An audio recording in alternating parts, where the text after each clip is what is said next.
Aljun M. Banaag, Purok 3. Ang aking po mga magulang ay si Yolanda Maclino Banaag at si Elmer Calalo Banaag.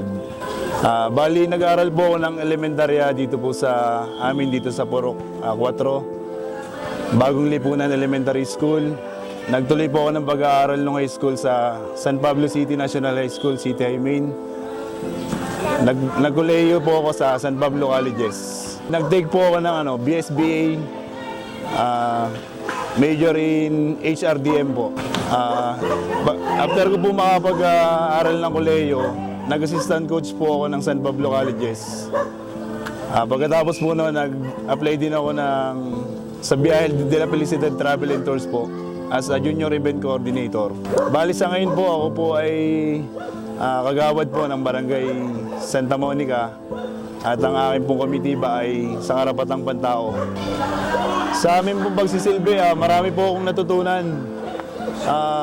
Una sa akin pong sarili, yung dati pong medyo mahihain ako, yung kumpiyansa ko po ngayon sa pagtulong po sa tao, sa lahat ng ano man po ang ilapit sa amin, sa kahit na anong oras.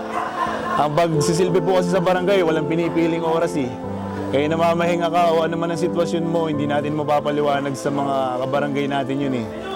So yun po, marami po ako natutunan na kailangan hanggat kaya ng katawan, huwag nating ipagdadamot. Malasakit po para sa akin is bukal sa puso mo yung pagmamahal sa ginagawa mo. Sa lahat po na kahit anumang sitwasyon, para sa tao, para sa kapaligiran, kailangan po bukal lagi sa ginagawa natin yung pagtulong sa kapwa. Ayun po yung malasakit para sa akin.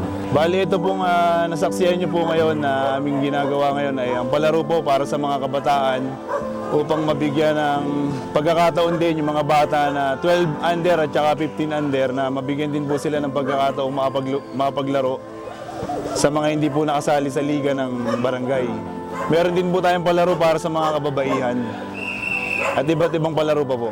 Aljun M. Banaag, paglilingkod ng tapat, yan ang dapat.